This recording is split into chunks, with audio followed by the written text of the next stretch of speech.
C7 Letras. ¿Qué tal, amigos? Muy buenas tardes. Qué bueno que están con nosotros en una emisión más de C7 Letras. Soy su amigo y servidor Samuel Gómez Luna Cortés, que como cada lunes les agradece su preferencia. Y ya sabe que a través de esta multiplataforma de C7 podremos estar desde la comodidad donde usted se encuentre. Y déjeme decirle que este programa va dirigido hacia las masas, a las masas encefálicas. Y en esta ocasión nos acompaña la doctora Cristina Ruiz Hernández, que vamos a platicar sobre 3 autores propiamente que tienen que citar a Guadalajara, pero también con una extraña, pero no distinta conexión con los Altos de Jalisco. Doctora, buenas tardes, bienvenida. Buenas tardes, muchas gracias. A ver, doctora, primero, ¿existe una geografía literaria? Bueno, no exactamente, pero sí se puede hacer una geografía literaria con las obras de algunos autores. Por ejemplo, en España tenemos la obra de Machado, Los Campos de Castilla, también de Unamuno, que hace poemas de los pueblos de España. Hay de ese estilo que hablan específicamente de sitios que describen cómo son los lugares, qué hay.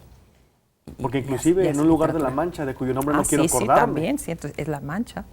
Entonces sí podemos hablar quizás de cierta caracterización literaria geográfica, madrina. Sí, yo creo que sí. ¿Y aquí en Guadalajara existe algo similar? Bueno, no así específicamente, pero sí hay algunos autores que, por ejemplo, Azuela, que nos va a decir cómo ve la barranca, ¿sí? En 2 momentos, al inicio de cuando se va a la revolución y cuando ya van en derrota. A ver, madrina, Azuela. Azuela. ¿Qué onda con don Azuela? Don Azuela. Bueno, pues don Azuela nace en primero, vamos a decir, es el que crea la novela de la Revolución Mexicana con asuntos mexicanos, porque además tiene ventajas sobre otros, porque él vivió la revolución en la revolución. Como médico, ¿verdad? Como médico, sí, como médico castrense. Entonces él era maderista y caído madero, él no le queda más remedio. Bueno, de hecho, cuando fue maderista, él fue jefe de educación en Lagos. Sí. Y luego, ya nomás para conectar, caído madero, él tiene que irse a la revolución y se enrola en las fuerzas de Julián Medina como médico castrense. Entonces es lo que nos va a decir en una de sus obras, cómo él pasa por Guadalajara cuando unos dicen que el hermano y otros que Julián Medina le dispararon al uno u otro, le disparó al reloj entre las 4 y las 5, se van de ahí la Guadalajara de esa época, y entonces pasan por el centro, luego llegan a Zapopan y pasan la noche, ahí les dan posada en el convento, en el monasterio de los franciscanos de Zapopan, y él lo refiere en su autobiografía. Entonces Mariano Azuela lo tenemos no solamente como un médico, sino como un escritor que va a plasmar lo que estaba viviendo. Sí, así es. ¿Se considera entonces el que es el creador de la novela de la Revolución? De la Revolución Mexicana, sí, porque además vivió la Revolución, los demás ya nomás de lo que leyeron o escucharon, pero él vivió la Revolución. La obra cumbre o la obra más reconocida de Azuela es Los de Abajo, sí, donde habla sobre este movimiento. La Revolución, sí. Pero no únicamente escribió Azuela eso. No, porque tiene su etapa de novela, pre-revolución, de la revolución y de la post-revolución. Entonces tiene alrededor de 23 o 24 novelas, además de cuentos y relatos y sucedidos. También hizo cine. Entonces se dedicó mucho tiempo. Sí.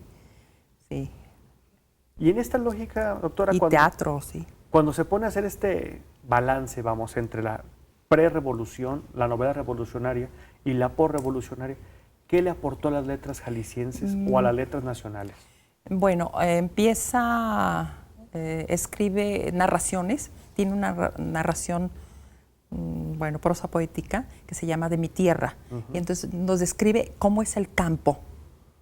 Tiene tiene metáforas, tiene frases muy logradas, entonces es como si estuviéramos viendo, porque habla de un arador que va por el charquito, entonces que es un arador, pues es un insecto que va patinando en el agua, entonces nos describe esas cosas tan sencillas, y entonces, algunos nos imaginamos cómo es el campo.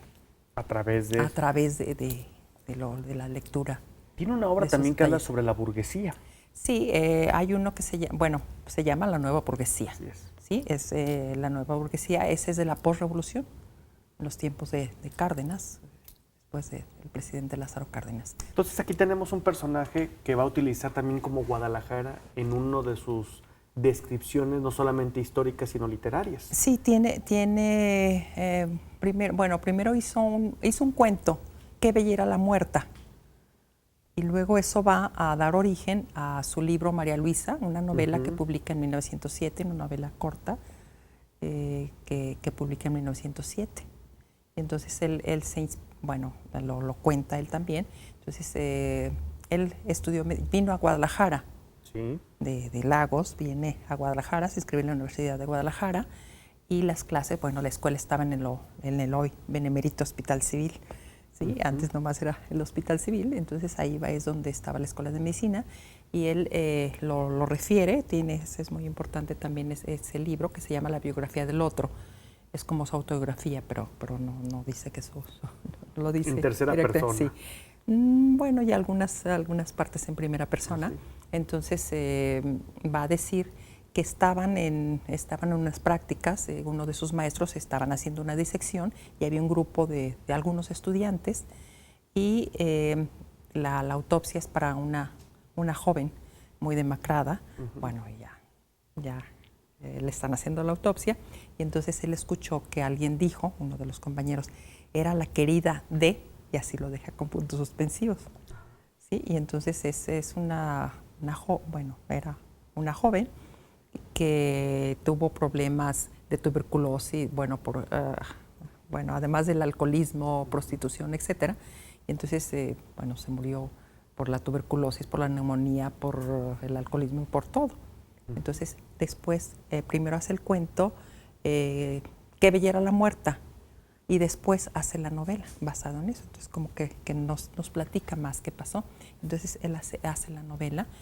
Y es de la prerrevolución.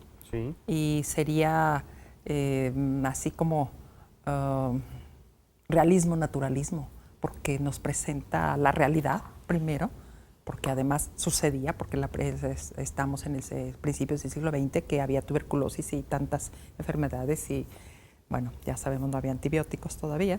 Y entonces él va a hacer esa novela.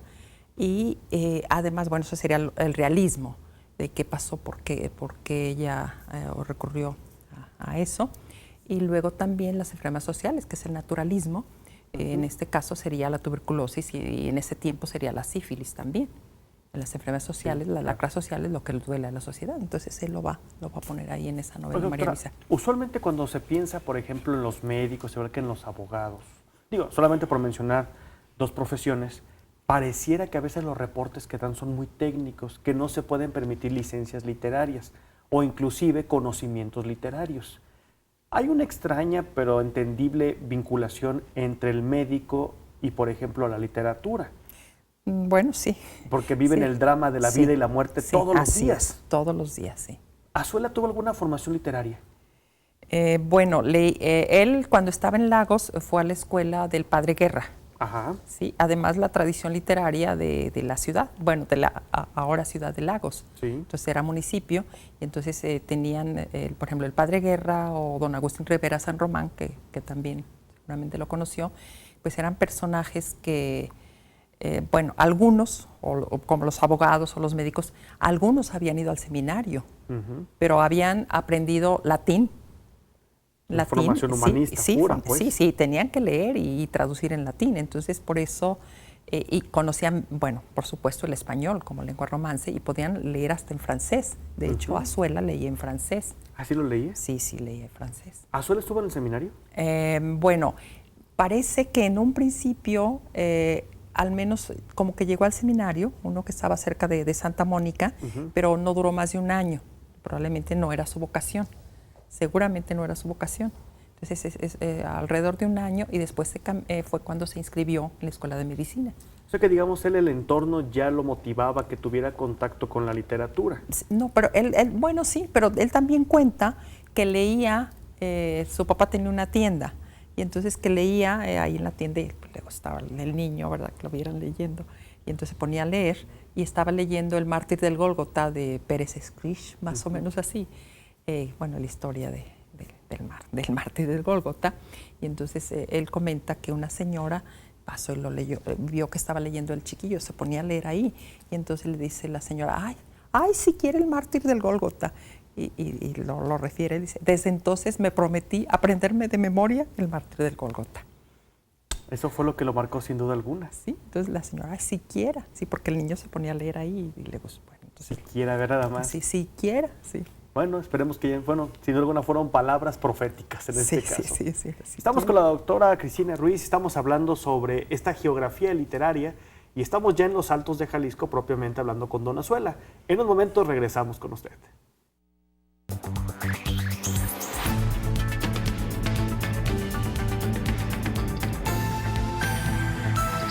C7 Letras. Bueno, que continúa con nosotros. Está en esta tarde la doctora Cristina Ruiz y estamos hablando sobre esta geografía literaria y en específico sobre Azuela. Y doctora, nos quedamos en el corte antes de si Azuela tuvo alguna ventaja sobre otros por su formación como médico. Ya supimos que tuvo una sensibilidad, desde niño tuvo la pasión por las letras y de alguna forma al haber sido médico de la Revolución, pues le permitió vivir en carne propia los combates. ¿Qué nos puede hablar sobre esto? Bueno, lo que también, eso también lo pone él en su librito ese de la autobiografía del otro. Él fue solamente médico castrense, nunca usó las armas, pero sí refiere de dónde sacó sus personajes. Por ejemplo, Demetrio Macías. No, dice, de Demetrio Macías dice, le preguntaron, oiga, ¿y cómo existió Demetrio Macías? Y dijo, si hubiera existido, lo hubiera seguido. Bueno, eso sí. Sí, lo hubiera seguido siempre. Sí, cierto. Sí, entonces hace un personaje y lo caracteriza muy bien, sí. Pero le da tanta vida que creemos que sí existió. Sí, que sí existió. Hay de todo, bueno, hubo de todo. Sí, entonces, bueno, el haber estudiado medicina, el haber estado cerca, como dijo usted al principio, de la vida y de la muerte, eso él es muy sensible y además ya dijimos la formación humanística que tenía y además el estudio de medicina, el haber vivido en los Altos, es especial esa región. ¿Por qué es especial, doctora? Bueno, probablemente, es mi teoría. Se ha escrito del habla alteña, sí, de los dichos salteños. De la independencia idiomática de los Altos, inclusive. Y entonces mi teoría es que los pobladores de esa zona son de la última parte o del último tercio del siglo de oro español. Los españoles que se vienen, que ya llegan y el centro está ocupado, entonces no les queda más que bajar a los Altos. Bajar de la capital a los Altos. Entonces, si nos fijamos, usan correctamente el español. De hecho, en un estudio que se hizo del español culto, pudieron hacerse las encuestas o recabar la información del habla culta de Guadalajara y también de los Altos. Por eso, ¿sí? Entonces, porque... Bueno, mi teoría es esa, de que vienen del último tercio del siglo de oro español y entonces todavía hablan, todos seguramente los ascendientes conocían a Lope de Vega y a Cervantes y a todos esos. Esa es la teoría por cuál. Esa es mi teoría. Sí. Es tan especial es especial es el habla alteña. Sí. De la habla alteña. Sí. Además, me he fijado, por ejemplo, que cuando nos ponemos a leer los asuntos del campo, de la tierra propiamente, sí. No es la misma forma en que se maneja en el sur que en los Altos. No. Y no solamente me refiero a las lluvias o a la abundancia. No. Inclusive el trato que se le da a la tierra es muy diferente. Entonces creo que eso podría ayudarnos a entender un poquito de esta división. Doctora, otro personaje alteño, sin duda alguna, que tuvo al menos raíces alteñas, pero que marcó, pues fue el licenciado Agustín Yáñez. Sí, Agustín Yáñez. Hablando de su compadre, a ver, platíquenos de su compadre. Bueno, nació en Guadalajara en 1904. Un 4 de mayo, por 4 de mayo. Santa Mónica. Tepatitlán Mayo 4, como la carta de Tepa. Sí. Entonces nace un 4 de mayo en el barrio del Santuario. Y bueno, las obras que tiene Yáñez también ha pasado a la historia de la literatura como innovador de la literatura mexicana. Ese creador de la novela mexicana moderna, Es, por ejemplo. Sí, por las novedades que hay en ese tiempo. Se adelantó a otros autores a escribir. Y entonces, bueno, más o menos, bueno, ya Azuela ya estaba grande, ya era doctor. Y entonces también Yáñez tiene una formación, yo pienso que tuvo estudios o convivió con personas que sabían hablar y escribir correctamente el español. Creemos que sí. Sí, ¿verdad?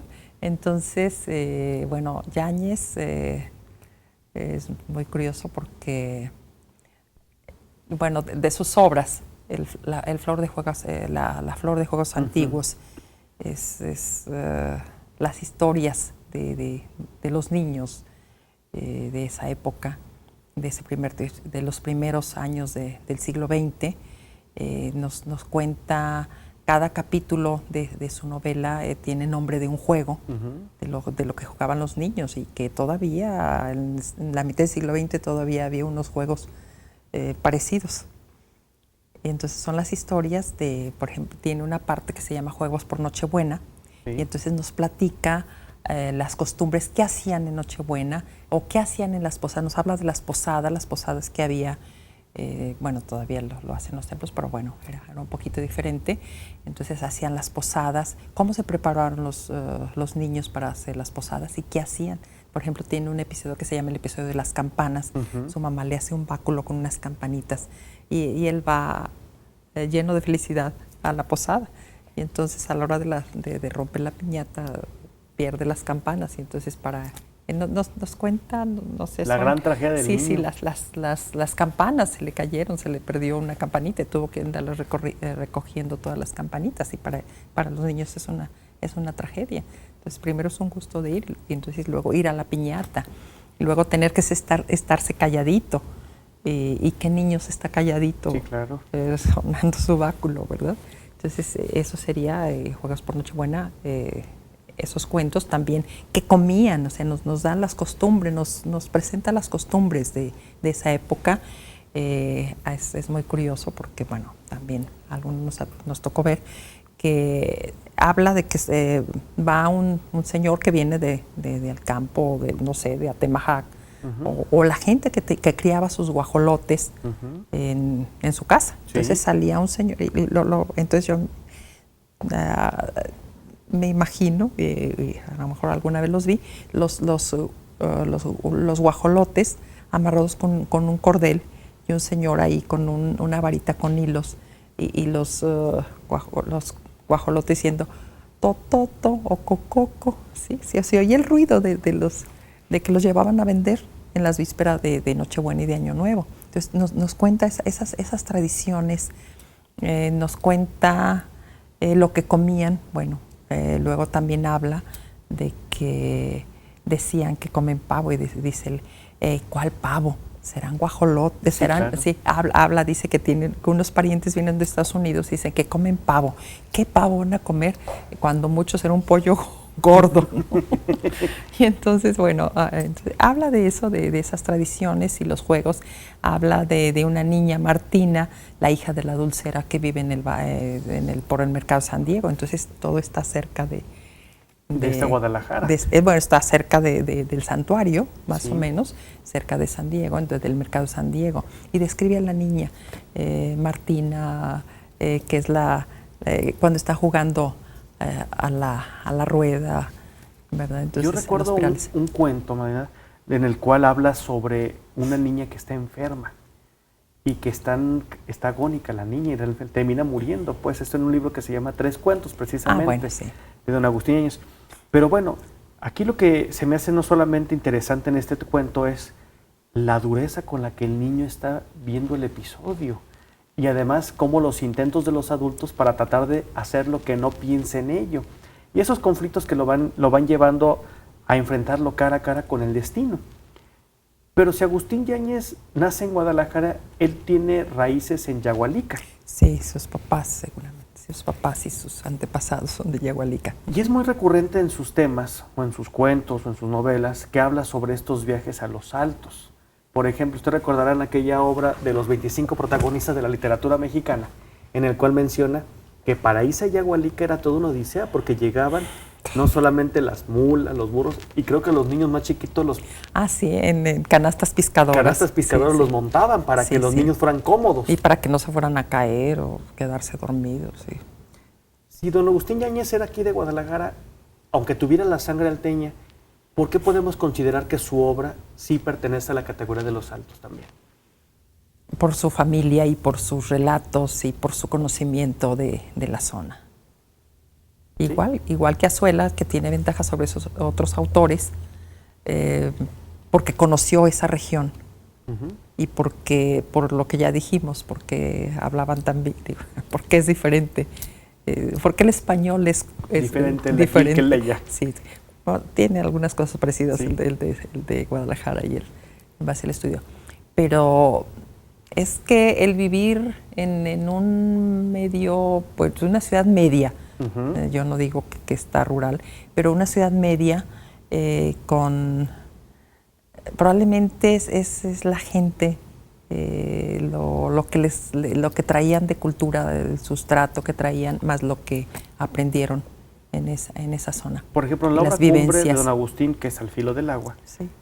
En una ocasión don Agustín dijo que podía ser cualquier pueblo de los Altos, que él lo podía situar hasta en Jalostotitlán, donde se habla de este drama propiamente, de este pueblo de mujeres enlutadas. Una de las cosas que son para mí sumamente atrayentes de Yáñez es la musicalidad que tienen sus frases. Porque, por ejemplo, pienso en Al filo del agua, para empezar, su prólogo es bellísimo, este prefacio, donde se empiezan a escuchar las campanadas que van anunciando el ritmo de la vida. Sí, de Gabriel que toca... de una forma que hace música. Hace música con las campanas, exactamente. Sí. Y además la devoción que tenía Yáñez, por ejemplo, por los ángeles y los arcángeles. Ah, sí. Bueno, tan es así que sus hijos tienen nombre de arcángel y la hija es María de los Ángeles. María de los Ángeles. Entonces, en esta musicalidad nos damos cuenta también de que don Agustín recurre, por ejemplo, a esta forma de verso, de comunicación que pueden ser la letanía.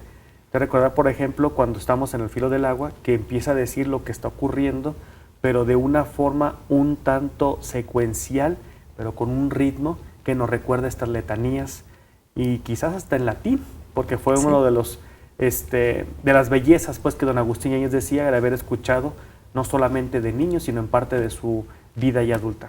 Si me lo permite, vamos a ir a una pausa, doctora, y enseguida regresamos. Continúe con nosotros aquí en C7. Estamos hablando sobre esta geografía de escritores y estamos platicando sobre Agustín Yáñez.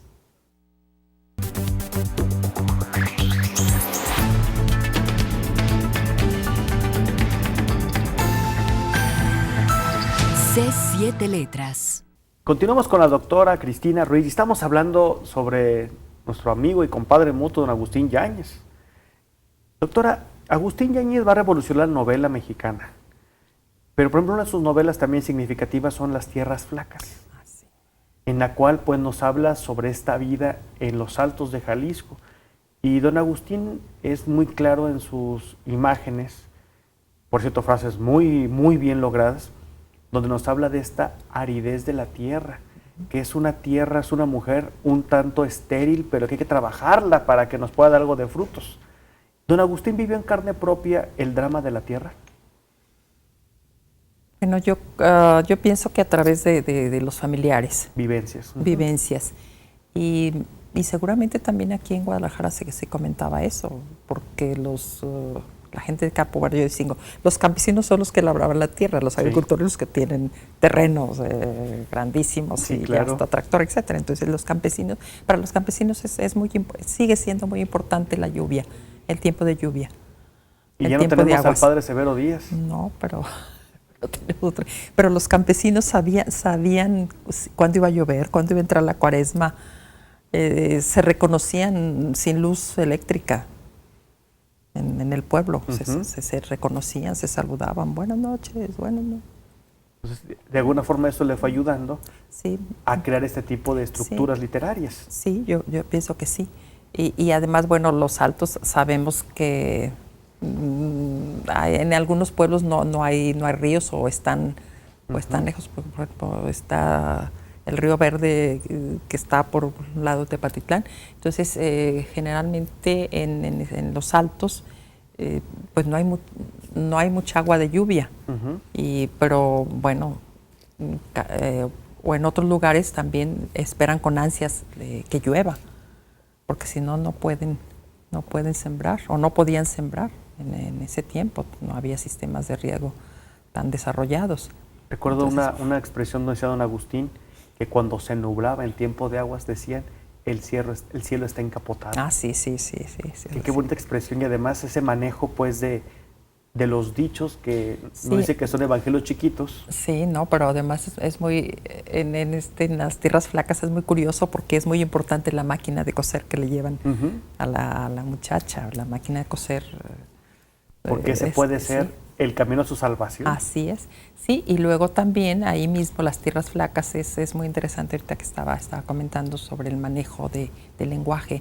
Tiene páginas y varias páginas, muchas páginas, donde nos platica las historias con dichos, ¿sí?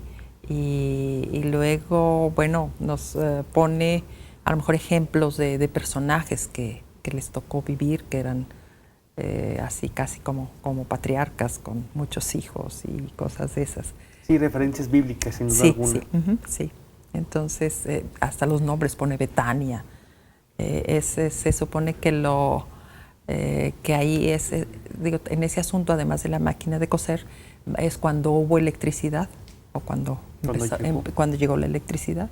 Entonces nos va narrando también la evolución propiamente de los pueblos de los Altos de Jalisco. Sí, así es. Otro personaje que menciona Guadalajara y creo que le dedica hasta una novela es Altamirano. Ah, sí, Ignacio Manuel Altamirano en su Clemencia.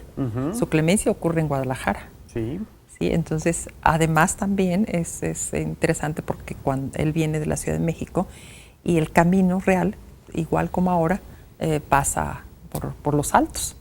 Entonces, cuando pasa por los Altos, también pasan por Tepatitlán, donde tienen fama las mujeres tienen fama de que son muy bellas.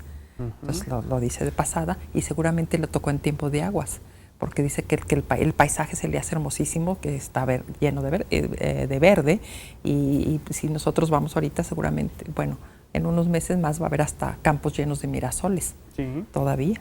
¿Sí? Entonces, seguramente lo tocó ese paisaje, llega a Guadalajara y entonces nos va a hablar es más, tiene capítulos que se llama Guadalajara de lejos, supongo que cuando viene, no sé, ya acercándose a San Pedro, entonces dice Guadalajara de lejos, entonces nos describe el paisaje, luego Guadalajara de cerca, luego ya nos habla de Guadalajara, habla de la catedral, del centro, se impresiona mucho con la catedral, donde dice que iban las muchachas a misa, y luego nos describe la catedral iluminada, la plaza de armas, con el atrio de la catedral que estaba ahí antes de que hicieran la ampliación de la calle.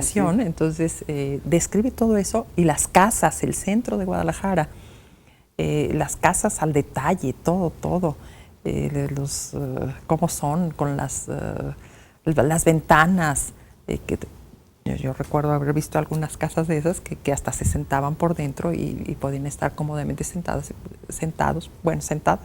y platicando con alguien afuera. Reja de por medio. Sí, los patios, todo una descripción exhaustiva de cómo eran las casas del centro de Guadalajara. Entonces esto, bueno, hay que recordar que es la época del romanticismo, que ha caído en desuso. Y que todo era muy intenso y todo era al detalle. Entonces va a describir la rubia de ojos azules, como si fuera un ángel, y a la morena, pelo negro, sedoso, etc. Los señores, los muchachos o los jóvenes bien parecidos, o buen mozos, como decían, de veras que son guapos, y los feos son feísimos. De hecho, así vemos sus personajes, ¿verdad? Y los detalles de qué hacían, el piano, cómo iban, lo que hablaban, etcétera, etcétera. ¿Sí? Entonces es muy detallado y precisamente por el centro de Guadalajara. Ahora, para los amigos que nos están escuchando, que nos están viendo a través de la multiplataforma, ¿quién fue Altamirano? Ignacio Manuel Altamirano nace en Tixtla, Guerrero. y va a la Ciudad de México. Bueno, el padre Valenzuela Rodarte, que escribió una historia de la literatura hispanoamericana, dice que acabó de aprender español en la Ciudad de México. Llega a los 14 años y entonces, bueno, él obtiene facilidades para estudiar en un instituto. En un instituto, entonces ahí así dice, acabo de aprender el español.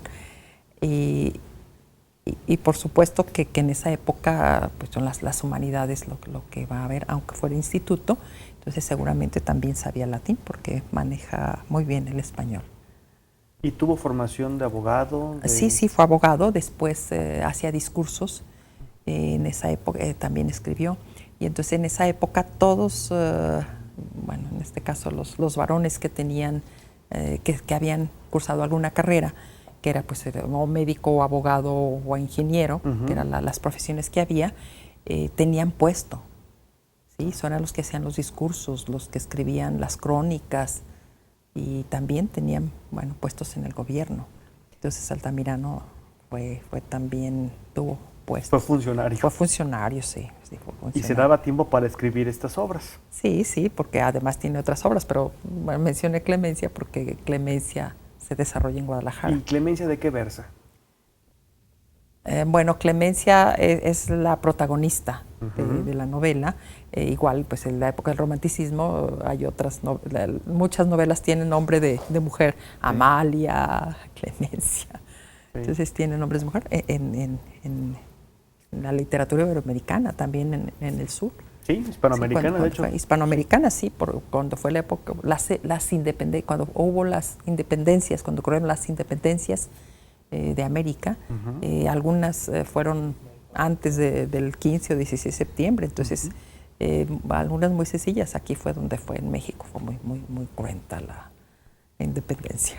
Bueno, pero también por las cuestiones históricas que se habían vivido en esta región. Históricas y México, para México, es algo muy especial. Entonces Altamirano dedica una novela hacia Guadalajara.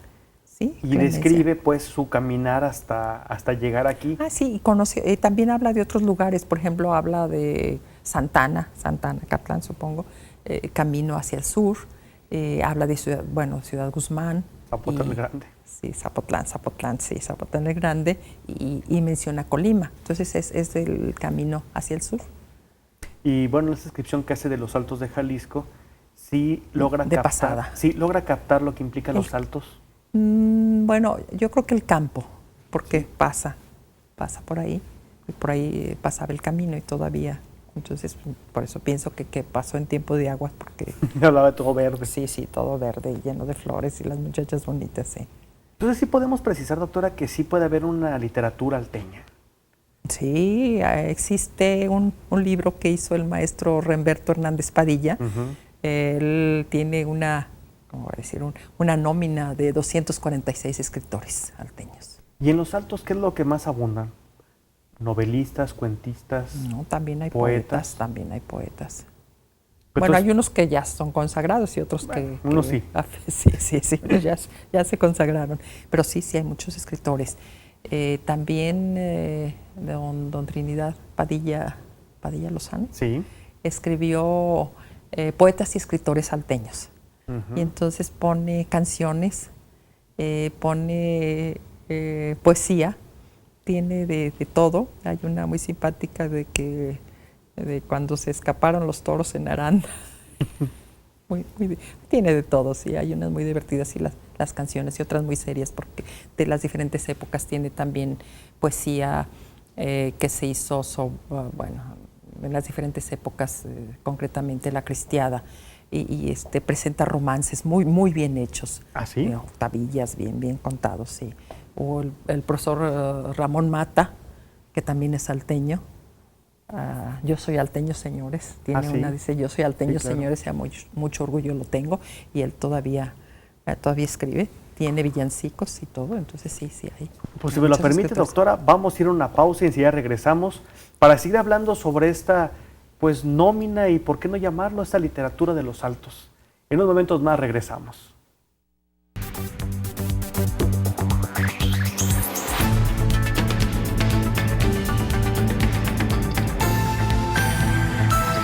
C7 Letras. Estamos llegando a la parte final de este programa C7 Letras. Estamos hablando con la doctora Cristina Ruiz y vamos a concluir esta última parte del programa, doctora, con nuestros personajes que yo sé que usted le tiene un especial cariño, una especial devoción a Don Azuela, precisamente. Sí, En el principio del programa hablábamos sobre él, pero ahora me dice usted que también las novelas por revolucionarias Sí. no solamente son buenas, pero creo que su gran novela, Los de Abajo, eclipsó las otras, Bueno, es la más conocida, ¿verdad? la que se ha difundido más. Sin duda alguna. Sí. ¿Y qué onda con la novela por revolucionaria en él?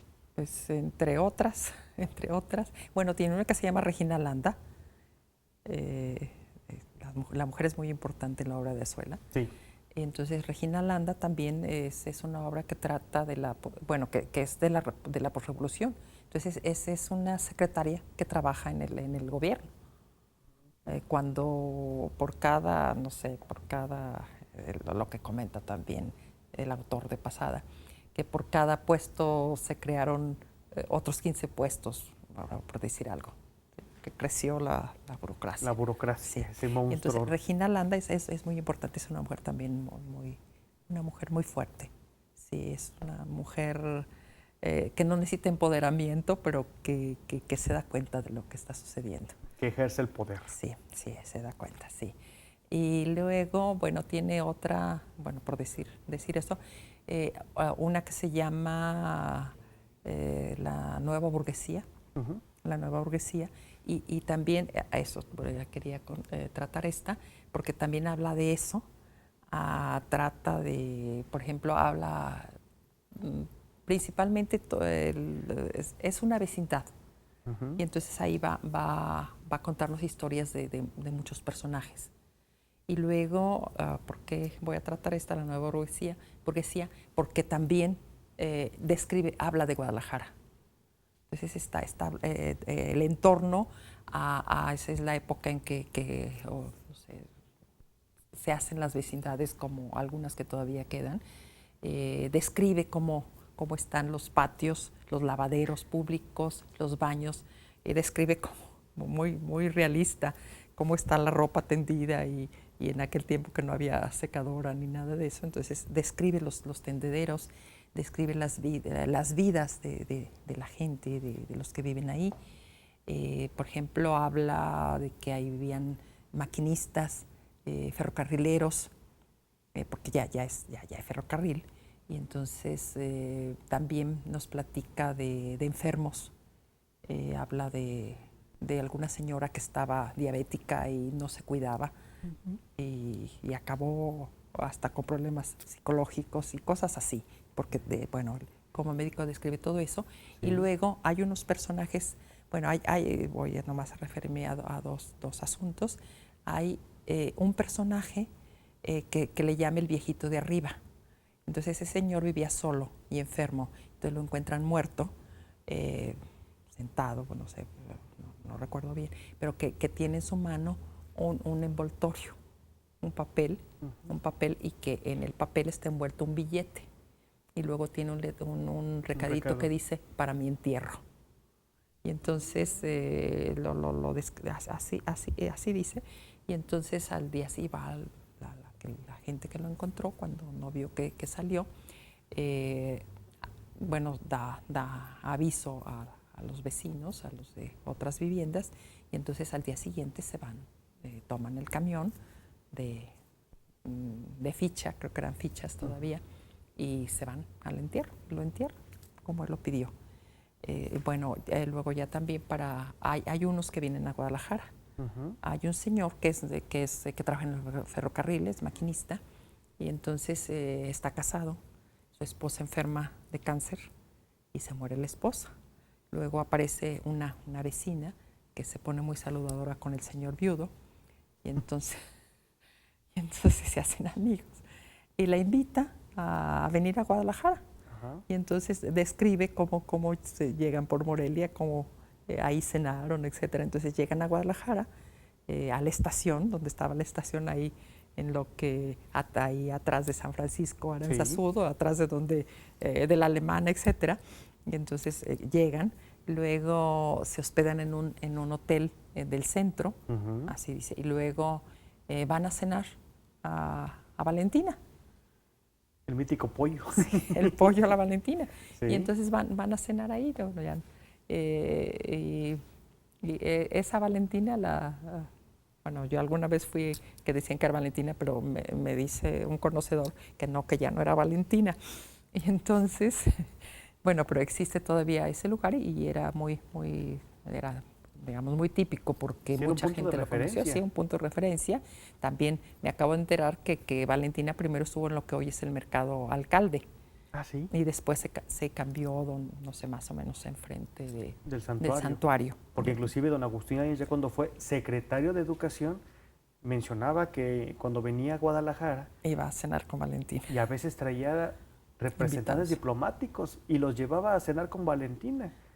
Sí, porque era comida de Guadalajara, pozole, tacos, enchiladas, sopes, etcétera. Pero dicen los conocedores que lo que pasa es que en esos comales que había en las cenadurías, pero esa era muy conocida, ahí freían todo, papas y la salsa de las enchiladas y todo. Entonces era una combinación para condimentar. Y ahí ponía el pollo, entonces quedaba muy bien condimentado. Entonces necesitamos tener un comal y estar haciendo tacos y enchiladas y todo para que sepa, para que medio se parezca al pollo Valentina. Oiga, doctora, entonces estos escritores no solamente le dedicaron sendas páginas a Guadalajara, sino que además nos pueden servir como un testimonio sociocultural. Ah, sí, también. Por ejemplo, ahorita que mencionaba eso de los tendederos, aunque aparentemente pareciera algo todavía muy cotidiano, ya se ha modificado el uso hasta del tendedero en Guadalajara. Sí. Porque anteriormente, yo recuerdo pláticas de mis mayores, que las personas que tenían las casas amplias pues no tenían problemas, pero había otros que tenían que buscar cómo tender la ropa y era donde se pudiera realmente. Entonces también esta es una evolución que vamos a entender en la literatura. Ahora bien, se sigue escribiendo sobre, o mejor dicho, sigue habiendo escritores salteños. Sí, siguen saliendo. Sí. Muchos están en la lista del maestro Remberto. Bueno, sí. sí. Por ejemplo, Paz Rebeca González es hermana de Efraín González, que tiene libros de historia. Él tiene libros de historia, pero Paz Rebeca era poeta. Sí, entonces yo asistí a un homenaje.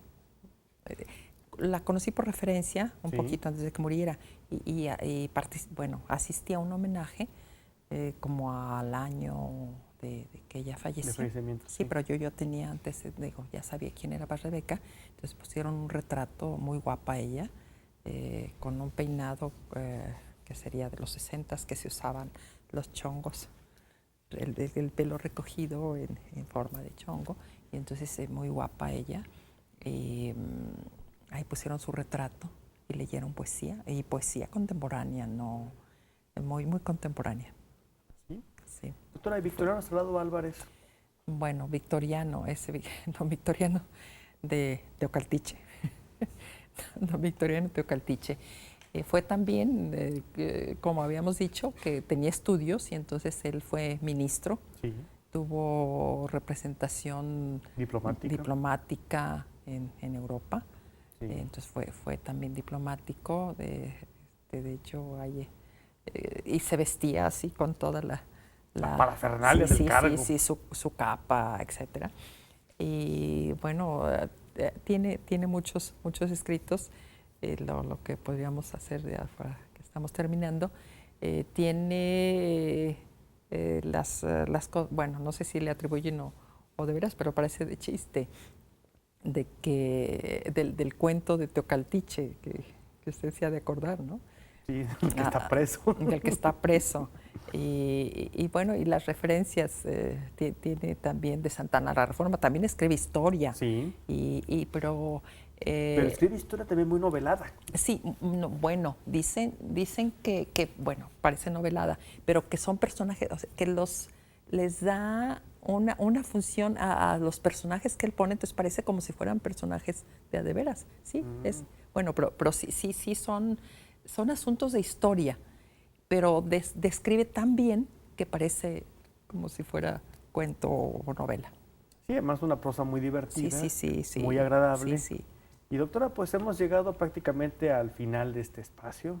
Nos quedan escasos 2 minutos y pues queremos agradecerle que nos haya acompañado y que sepa que este espacio es para ustedes precisamente. Y ¿usted cree que en este momento sí contamos con buena salud literaria en Jalisco? Bueno, sí, sí hay grupos y hay personas que todavía escriben. Porque yo creo que nos faltan muchos Azuelas, muchos Yáñez, muchos Arriolas por descubrir. Bueno, a lo mejor la poesía a mí no se da como antes, pero sí hay escritores o hacen prosa. O hacen como que escriben. No, pero por eso comenté de Don Trino. Sí, claro. De Don Trino Padilla. Tan sencillo sus rescates, por ejemplo, Sí. los dichos y refranes, bueno, es una referencia sin duda para este mundo. Doctora, Sí. muchísimas gracias por habernos acompañado en este espacio, pero sobre todo gracias a usted que nos permite llegar a través de la multiplataforma de C7. Soy su amigo y servidor Samuel Gómez Luna Cortés y nos estaremos viendo y escuchando el próximo lunes, y ya lo sabe, hay que leer aunque sea por venganza o por devoción también. Muchas gracias.